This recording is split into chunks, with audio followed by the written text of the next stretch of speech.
I played every Dragon Ball fighting game.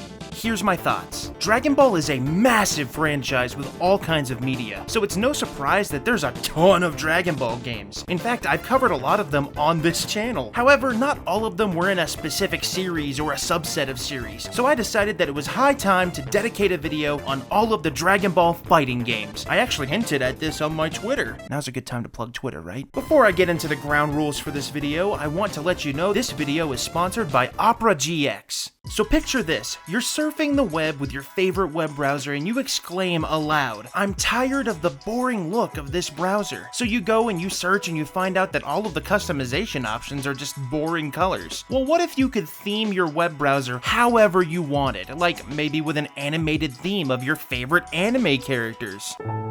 That's the power of Opera GX. In fact, it's super easy to find cool themes right within the browser. Plus, let's say that you're watching your favorite show and you want to browse the web at the same time. Normally, that's a big hassle, but with Opera GX, you can simply pop out the video wherever you want it and browse away. Better yet, you're trying to relax or study and you want to listen to some tunes. You can do that right in the sidebar. It's directly connected to the biggest streaming services too. Jam out to the best versions of the soundtracks from your favorite shows, you know, like I am. Oh, but Neo-san, I don't want to go through all the trouble to transfer everything from my current browser. It's just too much work. Would you believe that I transferred everything from my primary browser in the time it took me to say that sentence? That's right, it's super fast and super easy. Look, I already gave you like 4 solid reasons to use Opera GX, but I think I can throw out one more too. Opera GX is smooth, it's fast, it gives you total control over RAM and CPU usage, and if you're a big gamer like me, that's vital to your performance. So download Opera GX now for free. I want to give a big thanks to Opera for sponsoring this video. Go check it out. Okay, so I do need to clarify what I'm considering a fighting game. First, I'm talking about what most people would consider a classic fighting game. This means that I'll be talking about the games that are fought on a 2D or 2.5D playing field. Think games like Street Fighter or Tekken. That means that the arena battlers like Butoden, Tenkaichi, and Raging Blast will not be covered in this video. Though, I did make a video covering all of those games already, so definitely go check it out after this if you haven't yet. Another thing I won't be covering is Dragon Ball RPGs. While those technically have fighting in them, I don't think most people would categorize those as fighting games. I do plan on eventually making a whole dedicated video on those though. And one more thing, I really want to thank my patrons, including Melancholis in the Omega Gamer tier, and That's Just Ash and Megan Star Wars Holiday Celebration Cup in the Played Every Game tier. And of course, everyone you see on your screen here. Your support means a ton to me. Thank you so much. Alright, let's get into the games.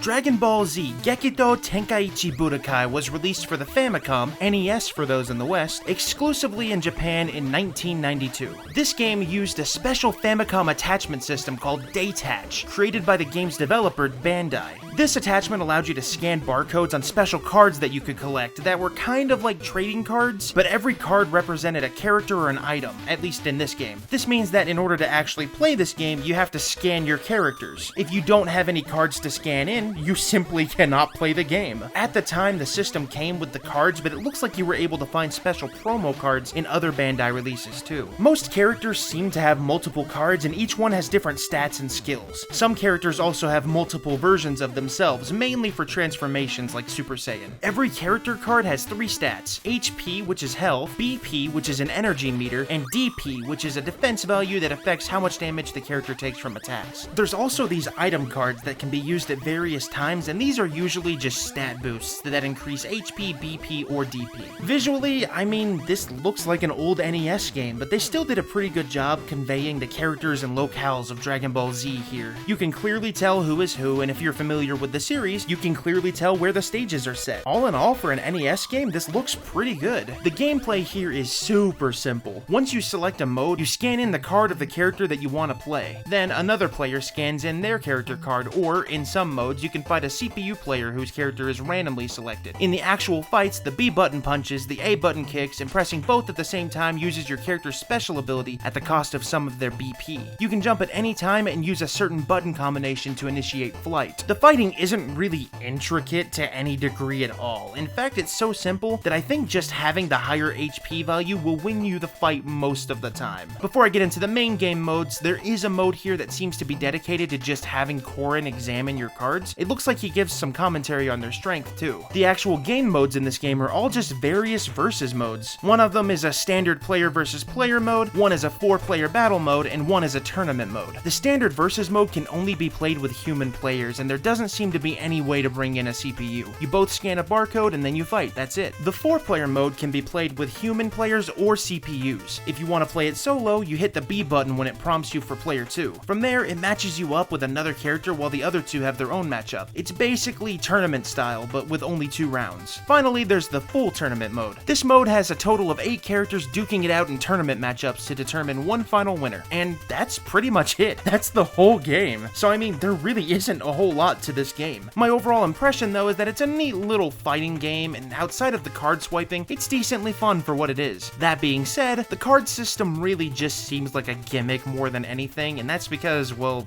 it is. It's nice being able to collect physical cards for this, but the cards exist solely for use with this. If it used, I don't know, like one of the official trading card games where the cards actually had some kind of secondary use case, maybe I'd be more on board with this idea. In fact, that would actually be really cool. Either way, the game itself is fine, and the idea of scanning in characters is pretty novel, at least at first. Would I recommend this though? Honestly, not really, unless you're just super curious.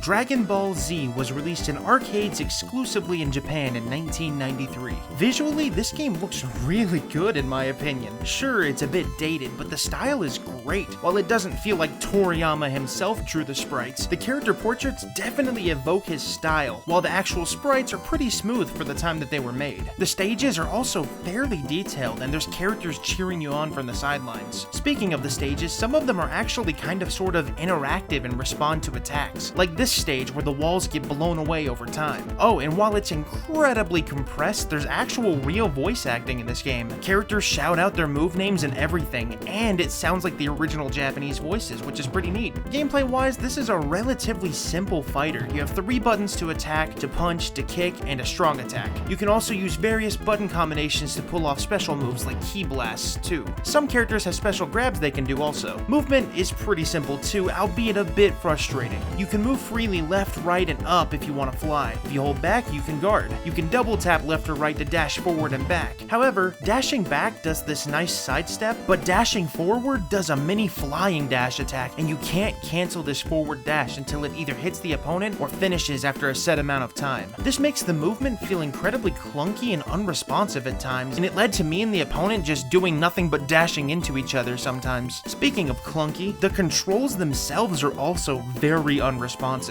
I might be spoiled by modern fighting games, but this just feels like it randomly decides whether or not to accept your button inputs. I'll be sitting there trying to pull off a ki blast using the classic down forward tap attack, but I'd say it only comes out about 50% of the time. The other 50% I'm just sitting in a corner flailing. There's no real story mode or anything here, it's just a straightforward arcade experience. You select a character and then you fight the roster of other characters in 2-round matches. What's really cool is that every character gets their own awesome little victory anime. Oh my god, that was kind of dark. For the record, every character has a victory animation, but some have secondary victory animations when they win the whole round, like that Goku one where he murdered his son. Vegeta has a similar one too. And really, I don't know what else to say about this game. I mean, it's fine, I'm not the biggest fan of it, but that really just boils down to the controls. I think this one's another one that I'd really only suggest if you're really itching for a Dragon Ball fighting experience and none of the modern options are doing it for you. That being said, there's still some better options here, which we'll get into.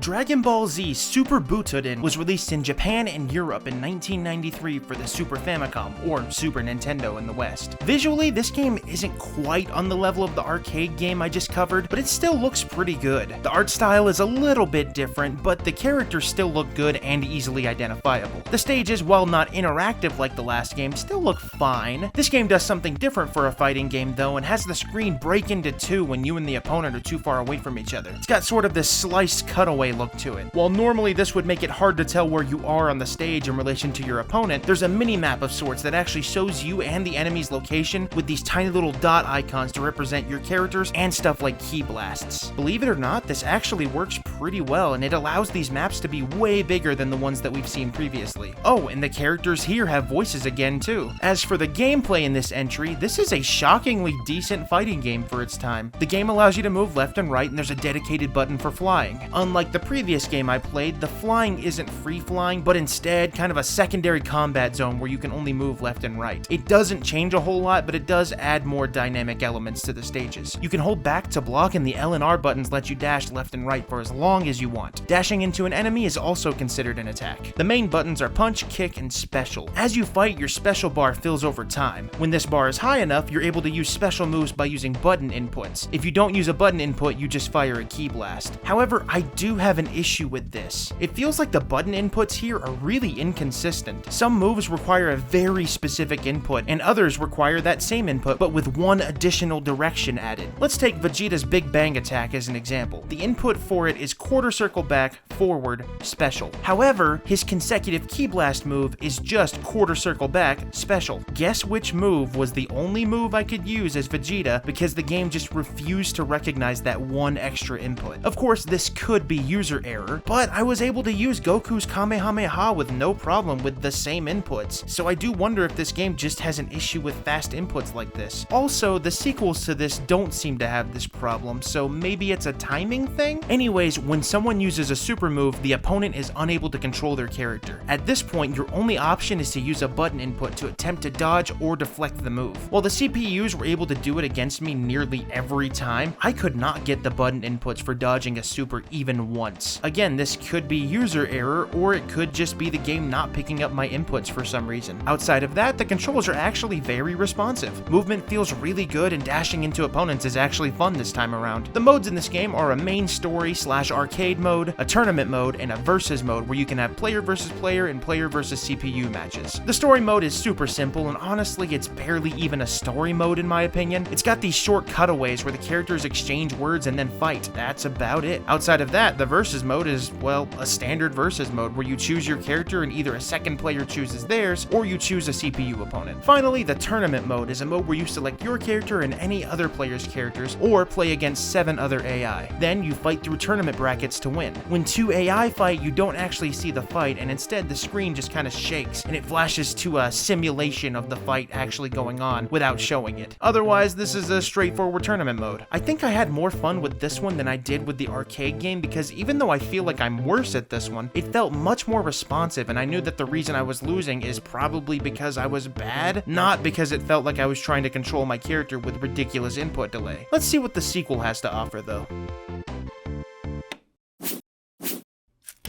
Dragon Ball Z Super Butoden 2 was released for the Super Famicom in Japan in 1993 and some European countries in 1994. Visually, this is actually a pretty substantial upgrade. The characters are even more detailed than they were before, especially in the faces and proportions. Also, I don't really know how to explain it, but the colors are a bit less harsh. It's almost like they were able to use more colors for shading this time for better effects. That, or it's just an overall better art direction, I'm not really sure. Look at Vegeta, for example. In the second game, his hair is way more detailed and the shading on his battle armor is a lot softer. It leads to an overall better looking version of the character in my opinion. The stages are also nicer and more detailed, with stuff like vegetation in the foreground and even an underwater section on one of the stages. The split screen effect returns from the previous game along with the little guide at the top. This time though, even the guide is more detailed, with the characters looking like little Atari caricatures. As for the gameplay, it's actually pretty much identical to the last game control-wise. However, it feels so much better to play. I could feel this immediately in trying to pull off button combinations for special moves. I could get them out almost every single time. They also added the ability to directly charge your energy by holding 2 buttons at once, which is an improvement from the last game where the charging system was kinda janky. Supposedly there was a way to charge ki using some weird workaround while you were flying, but this is a direct button to press to charge it. This leads to the battles having more action as you can fire off ki blasts way more more often. And speaking of firing off ki blasts, this game added in beam struggles. If you and an opponent use a super move at the same time, it leads to a beam struggle. Unfortunately, I have absolutely no idea how the beam struggles actually work in practice though. Before I forget, there's one other mechanic tied to ki. Basically, if you use up all your ki and send out a special move, you're left completely open for a few seconds while your ki recovers to its baseline level. This means that there's kind of a risk-reward to using specials. There are 3 main modes in this game: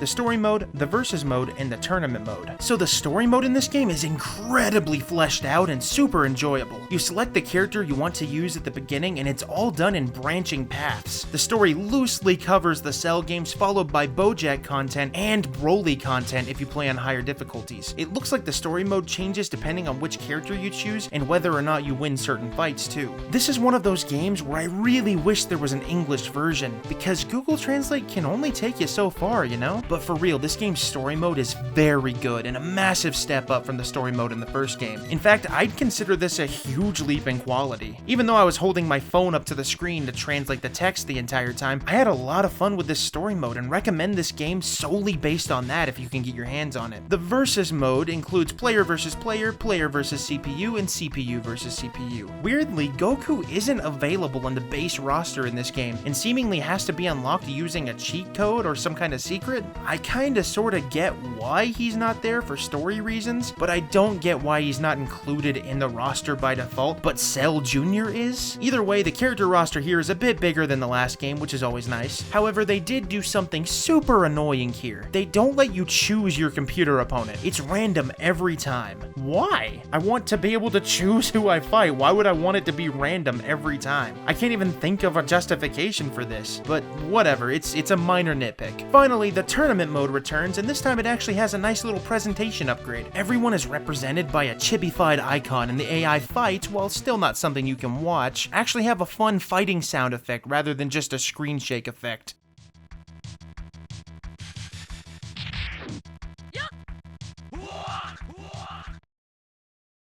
Overall though, this game is a massive upgrade in my opinion to the previous game in pretty much every way, especially the moment-to-moment gameplay and the story. I can easily recommend this way more than any of the previous games any day of the week, hands down. Dragon Ball Z Buyu Retsuden was released for the Sega Mega Drive, or Sega Genesis for those in North America. I'll be referring to it as the Genesis just for clarity though. The game was originally released in Japan in 1994, but came out later in some European countries. So right off the bat, this game is definitely just Super Butoden with a different name. There's some minor differences, but this is clearly meant to emulate that style of gameplay. Visually, it looks alright, but I think it's a step down from Super Butoden 2. Of course, this is different hardware, so the visual style will likely differ a bit, but the actual gameplay sprites just aren't as good in my opinion. Something this game does better though is its story mode artwork, as there's actually fully illustrated artwork for a couple of the story mode segments. Unfortunately, the voice clips have been toned down significantly, and you don't really hear them that often. They're not super critical to the experience, but I've definitely gotten used to them playing the Super Butoden games, and I do miss hearing them all the time. Gameplay-wise, like I said, this plays really similarly to Super Butoden, but with a couple of control differences. Dashing is done using the D-pad, and there's no dedicated key blast button. The key charging is here though, and it uses a similar button combination. I don't know if I can convey this in just gameplay footage, but this feels slower to me.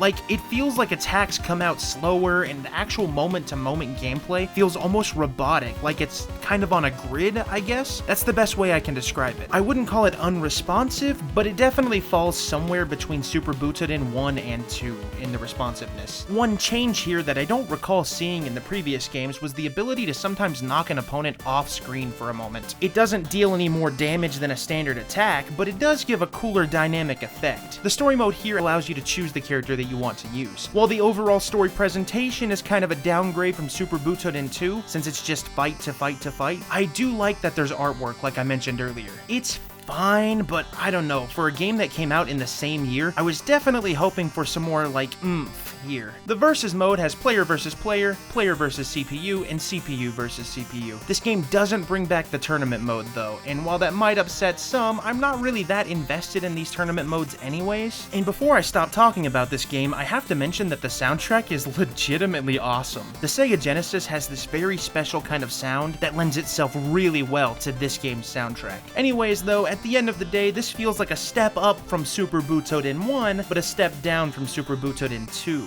Clearly it has the same DNA aside from the obvious Dragon Ball roots, but it's definitely missing that refinement that Super Butoden 2 brought to the table. I'd only recommend this one if you're looking for a novelty, since this was the only Dragon Ball game released for the Genesis.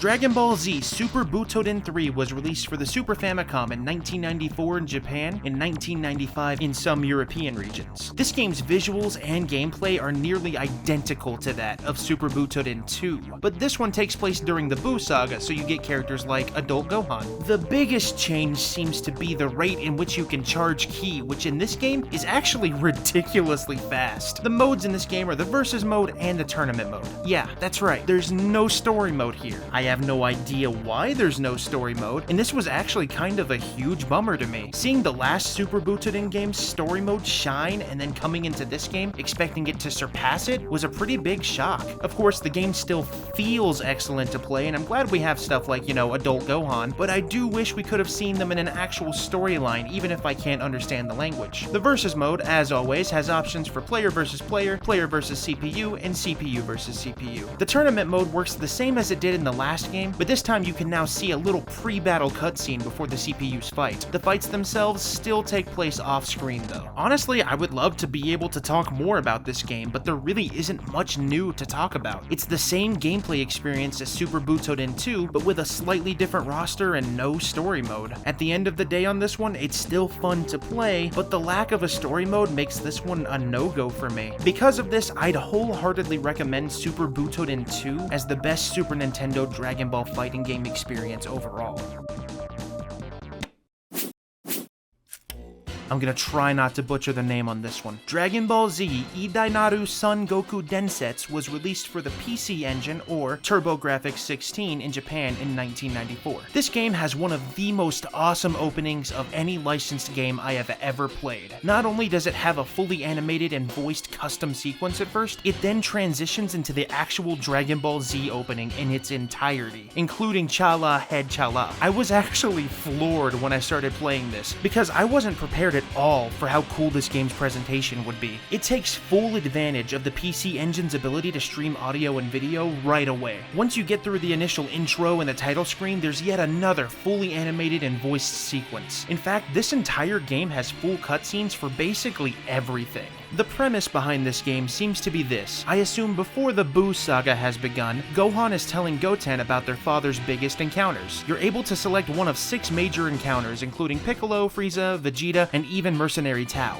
Once you select the villain, you're then put into a bunch of cutscenes that give backstory to the character you're up against. Then, you play as Goku and battle these enemies. I believe you can also fight Cell, but I think you have to unlock him. In-game, this looks pretty good, about on par with the last couple of Super Butoden games in my opinion. Of course, there are those awesome fully rendered and voiced scenes, but I'm talking about specifically in battles. As for gameplay, well, I'm gonna be honest, this game's battle system is a bit confusing when you don't know Japanese. In fact, I'd even go as far as to say that it's a bit complicated even when you do figure out how it works. I'm gonna explain to the best of my ability how I think this battle system works, and I don't even think I fully understand it. Everything I say here will be to the best of my ability from what I could figure out from playing. The battles are broken into 2, or technically 3 phases. The third phase is basically just a dialogue phase that breaks up the fight sometimes. You basically get the genuine Dragon Ball anime experience though, because these dialogue cutscenes can take forever to get through. At least they're fully voiced though. The primary 2 phases are what I'll call the primary phase and the secondary phase. In the primary phase, you're on what looks like a normal 2D fighting game playing field. Pressing right on the D-pad makes you go toward the opponent, and pressing left makes you go away, no matter which direction you're facing. This means that even if you're on the right side, pressing left will still make you go backwards to the right. It's kind of of confusing, but I kind of got used to it once I had to make a mental note of it every time. In fights, you have the option of doing basically one of three things: attacking, blocking, or charging ki. At the bottom of the screen, there's this little tug-of-war gauge where you can see who has an advantage. When you attack your opponent, you gain advantage, and vice versa. When pressing the up and down buttons, you can switch between modes, I guess is the best way to describe it. I have no idea if this is accurate, but it seems like they prioritize different things. One of them increases your ki charging rate at the cost of attacks, one increases attack power at the cost of everything else, and I assume one of them increases defense? Once the tug-of-war gauge fills up for either character, then you go into the second phase. If the opponent has an advantage, you're defending. If you have the advantage, you're attacking. Now, this is where it gets a bit muddy. I initially thought that the defending side just had to allocate more ki than the opponent during this phase to fight them off, but that isn't exactly how it works. It looks like you have to be in a specific defending mode for that to work properly. According to the one guide I was able to find for this game online, that seems to be how it works. Anyways, when you're attacking, you can choose between a bunch of different options for the attack. Unfortunately, I have absolutely no idea what any of these options do. I just started fiddling with them and let the game play itself. Once the timer during the second phase runs out, the attack goes through its own little mini scene. Then, if an attack was successful, you or the opponent lose HP depending on who was being attacked. So, this game, even when you kinda sorta figure out the battle system, is hard. The opponents attack relentlessly, meaning that even if you do have time to charge ki, you're probably going to have to suffer an attack anyways. And then there's the whole changing your mode thing. I think knowing Japanese is definitely a must if you want to get really good at this game, at least unless you want to sit down and memorize all of the game mode iconography. Anyways, I feel like it would be unfair for me to judge this game harshly, so I'll only comment on the things here that I know for sure. The presentation in this game, it's fantastic. The visuals, while dated by modern standards, are still really cool, and the soundtrack is killer too. It's all streamed audio. If you think you can get past the language barrier and figure out the somewhat convoluted battle system, definitely give it a shot.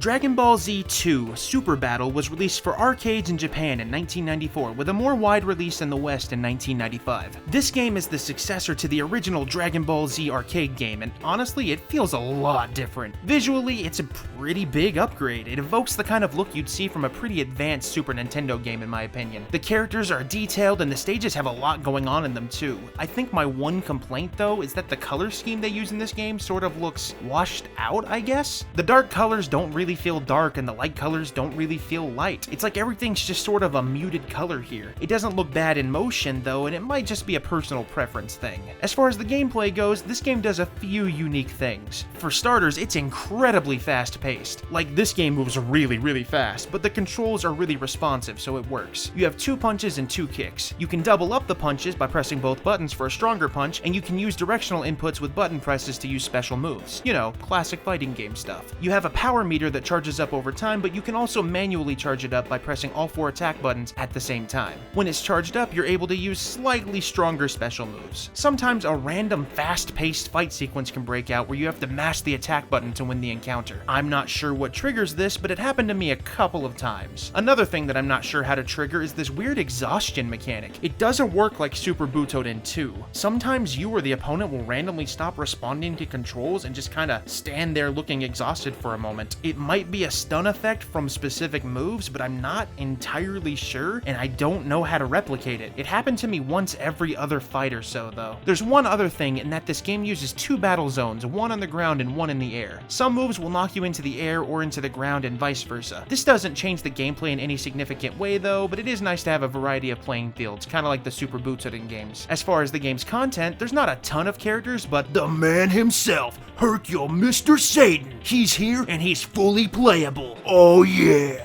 Outside of that, this is a standard arcade game. You can play through a series of fights, or you can play against a second player. I would normally complain that there's not a whole lot to this game, but I really can't. I'd probably gobble this up if I saw it in an arcade, and you're not really meant to sit through a bunch of long-form content in an arcade game like this anyway, so I can't really complain. The gameplay itself is actually a lot of fun, and the super high pace is a breath of fresh air, especially after some of the games I've already played in this video.